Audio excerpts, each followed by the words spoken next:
Hello folks, and welcome to another episode of What Are You Doing? The show where we tell you what we're doing in our shop and what you're doing in your shop. You show us pictures of projects in progress, and it's a place where we hold ourselves accountable for what we start to see it all the way through to where we finish. Now, I didn't get a whole lot of pictures this week, but I'll start off with what we got. Last week, Al Mathery was building a shed, and if you watched last week, he just kind of had the rough framing of it done. And he completed the whole thing, he said, in 11 hours. So Al's going to be using it to move some storage stuff in there, I imagine for the garden or whatever, but still pretty impressive. David Graham, last week he started posting some pictures of a loft bed that he's making for his kids. Imagine it's for his kids. I mean, I would love to have a loft bed, but I'm assuming it's for his kids. So he sent a couple more pictures of the progress he's making on it. It looks like he's got it in some of the glue-up stage there. And then, of course, always Kevin the Machine Delk. So last week he sent us a little sketch drawing of like a chest he was going to make for his guitar gear. And, of course, it's done. So, it looks great, as always, Kevin. You know, Dan, I'm starting to think that Kevin's not even real. No? Yeah, I think he's just like, he's maybe a space alien or something because he does this stuff so quick. We should just call this the Kevin Delk Show. Is there too much stuff getting done too quick? It's very quick, every week, So, yeah, so from now on, this is the Kevin Delk Show. No, I'm just kidding with you, Kevin. You know that. So that's all we actually had this week as far as pictures in progress, and I imagine it's, because the weather's getting nice and we're all kind of probably getting to our yards and whatnot. But I do have our viewer spotlight of the week, and this is from David Minnix of David Minnix Woodworking. Now, David, he's been doing woodworking for 32 years, and he's been inspired by Norm Abram from the New Yankee Workshop. I think most of us can really relate to that. I know I spent so many years watching Norm, and it was one of my favorite shows. He not only builds furniture for people, but he also restores it, which is really nice because I know many times I have people come to me with antiques that they've had, restored by people, and they just butcher them up. And you can look at some of David's work here, and you can tell that he's doing a real nice job on his furniture, so I'm sure he puts the care needed into restoring it. But David's real love is for toolboxes and tool chests. And of course, you got to have the tools to fill them. And you can tell from this photo, it looks pretty amazing. I would love to see David's shop. So if you're interested, I have David's link below. He has a Facebook page that you can go to, but I know a lot of the viewers here on YouTube don't use Facebook. So he also has his Lumberjacks link down there too. So you can go over and check it out and see what he's making. So that is it. That was a quick list this week, wasn't it? Yes, it was. Well, that's all right. Here's what we've got going in our shop. Now, the last couple of weeks we've been out on the construction site building those offices, and we're not done with it, but it's at a pause for the moment. The owners are trying to make some decisions on what they want, so it gives us a small break, so we're not going to be out there this week. As far as what I got done in the shop, well, yeah, nothing. I didn't get anything done out here. And just to let you guys know, so typically I film this show on Sunday so I can get it edited with your names and your photos and everything and get it up for you guys to see by Monday. Well, tomorrow, Sunday, I'm actually going to be up at the Great Lakes Woodworking Festival, and I'm going to be there all day. So that means I'm actually filming this on Saturday. So I can't really tell you what the festival is going to be like at this time because I haven't gone there yet. Of course, by the time you watch this, it's going to be yesterday, and I'll know how it was. So It's kind of like one of those Back to the Future episodes, I think. So. Twilight Zone, Chad. The Twilight Zone.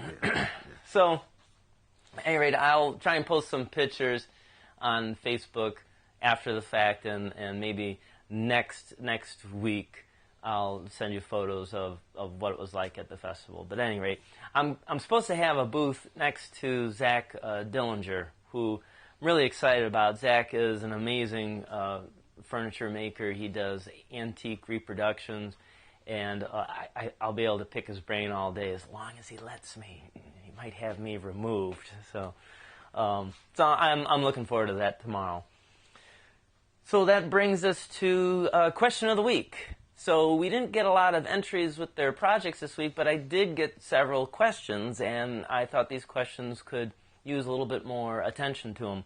So the last couple of weeks I've been talking with Dominic Flores on email, and he saw last week I talked about the Earl X spray gun and had some questions about that, as well as, how can I say, a more affordable version of spraying a finish. So just to recap, this is the Earl X high volume, low pressure spray gun. So what that means is I'm getting actually more paint on the surface of what I'm painting. Now, that kind of sounds like, duh, yeah, no kidding, Chad. But technically, when I normally spray with a regular spray gun, I'm getting about 30 to even 40% of the paint that comes out doesn't hit the project. It's atomizing too fast and drying before it hits the project. So I actually can go through a lot of paint. With this being an HVLP, I'm only getting about 10% overspray. So that's good for two things. One, more is on the project, and B, I don't have this foggy cloud in my shop for it. So it works really nice.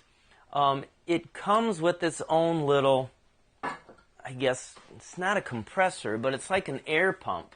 So you plug this hose into the back of the gun, and as soon as you turn this on, it's constantly blowing air. It's a nice steady pressure of air. So the whole unit costs about close to $400. It's a little bit of an investment, but because I do this for a living, I really needed something that I could last a long time, and I'm pretty excited about it. Now, just as a tip, I found that I like to have two separate guns, one for oil-based products and one for water-based products. Even though these aren't hard to clean, that constant changing back and forth of oil and water, it slowly builds up kind of like a gel or a goop or something, and I think it'll shorten the life of it. So I like to have two guns and keep them separate. Now, Dominic was asking me, what's a more affordable route? Well, before I invested in that, I've used for years a cheap spray gun from Harbor Freight. You know, I think this honestly was not even $20. It's a gravity fed, and like I said, this spray is nice. It does a good job, but again, I get a lot of overspray with it. So that was one of the drawbacks to it. The other thing is I had to have it hooked to a regular compressor, an air compressor. Now, I have used it with a small pancake compressor before, but the pancake compressor is always running. This takes about 40 psi is the steady airflow that you need coming out of this, so that compressor is constantly running. It's best if you spray it, hook it up to a bigger compressor if you got one. And also, too, excuse me, I put a filter on here. It helps trap the moisture that builds up inside the air compressors, because I don't want that moisture coming through the line and getting into the finish, which has happened. On the Earl X one, I don't need that. Another benefit to that system. So that's a pump and not a compressor? Yeah. This I would say this is more of like a pump, right. But it produces a nice steady air pressure, unlike an air pump where it might be kind of like pulsating. This is always pushing out air. Do you got to regulate that, or does it do it itself? No, it's nice. it's just set. You put it in and go. Okay. And they both give you really good results. But that's a great question, Dan. Yeah, no, there's nothing to set. There's literally a switch on and off. Cool. Okay, so Dominic, I hope that answered some of your questions there. Peter Compton. Peter was watching last week's video where it was a quick tip on the wine station, and it was just about baseboards. It was Baseboards Basics. If you didn't see that episode, I'll have a link below in the description. You can watch it. And he asked a good question. He said, Chad, why on the back of baseboards is it, he said, dadoed out, or basically you have this void, this gap behind here. And you'll find on just about all trim that you pick up, you'll have this little void. Really good question. And I've asked several people over the years what this is for, and I believe the number one reason is for when you put this relief in there, it helps prevent cupping of the wood. The wood still naturally wants to straighten out the growth rings, so they have to orient the growth rings the right way, make the groove, and it helps minimize that cupping so it stays flat against your wall or floor, wherever you're putting it. The other reason, too, is because I have now just a smaller point of contact for the wall, any imperfections I get with the wall, it's not going to cause my baseboard or molding in any way to be crooked because I have a smaller surface area to make contact with.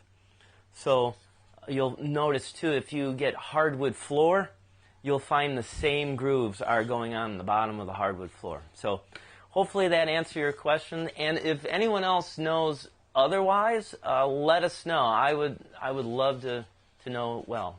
But that's the two reasons that I'm aware of. Let's see. Bob Casey. Bob Casey saw the episode I was on Scott Phillips' PBS show, The American Woodshop.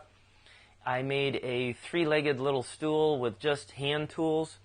Again, if you didn't see that, I'll put a link below. I think Scott still has it up online where you can stream and watch the whole episode.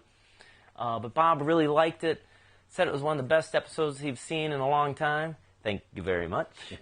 And he's doing some kind of, what did he say? I don't know if it was a festival. He's kind of up there in New York. And he wanted to know if there was plans because he would like to have people actually participate and make this. And so he asked me if I had plans. Actually, I don't, Bob, but for that reason, it sounds like you're doing something good up there. I will get you some plans for it and send that out to you. So it's a pretty simple stool. So I'll have some measurements and drawings for you on it. And, the last question of the week comes from Mr. B. Mr. B asked me, what's up with the dancing? He says, do I really dance like that, or is it just kind of like my thing? Well, you could probably ask Dan. I mean, when we're in Home Depot and there's a good tune that comes on, sometimes I break out in a little boogie. No, it's every time. All the way up and down the aisle, okay? It's like, no, man, no, I don't. I just like to have fun. I really don't care what people think of me. I just want to have some fun. But I think the reason I keep doing it is on one of my real early episodes. Now, we've been doing this show almost 10 years. This August, it'll be 10 years Dan and I have been doing this show. In one of the early episodes, I did dancing and I did something ridiculous and put a bucket on my head as like a top hat. And when my grandma saw that, she just died laughing. She just thought it was hilarious. And after that, then she didn't care what the lesson was. She just wanted to get to the end of the video to watch me dancing because it made her laugh. Unfortunately, my grandma isn't around no more. But I don't know. Maybe I still do it in memory of her. Maybe I just do it because, I don't know. Because you do it. Yeah, because I do it. Yeah, there's something wrong with me. But anyway, so Mr. B, that's one of the reasons why I like to dance. Okay, so I guess my question for the week is, I know I'm kind of slightly changing topics here, but what's your favorite tool? Is it a hand tool? Is it a power tool? I mean, I talk with some of my other woodworking buddies, and if you could only have one power tool, what would it be? And I know a lot of my friends will say the bandsaw. For me, it's the table saw. Some will say the router table. But what's your favorite tool? And if it's not a power tool, if you're a hand tool guy, what's your favorite hand tool? So just kind of curious. Last week I asked what your guys' favorite woodworking books were, and man, did I get a lot of good info. Some of the books I'm definitely going to be buying. Some of the books I have. Some of the books you suggested authors, and I have the authors' older books, but not some of their recent ones. So thank you very much for all that input. And let's see, the video coming up this Friday, it's probably going to be another quick tip related to the wine station. I think I mentioned in the last one it's going to be the drawer glide, setting the drawer and doing the glide so you get nice, good, smooth moving action on that. So I think that pretty much brings us to the end. Dan, is there anything I'm forgetting? Not that I can remember. Yeah. Well, if I do, I'll just put it on next week. So, okay, guys. So until next week, keep building, keep sending in your pictures. I love seeing the progress. And until then, keep on dancing.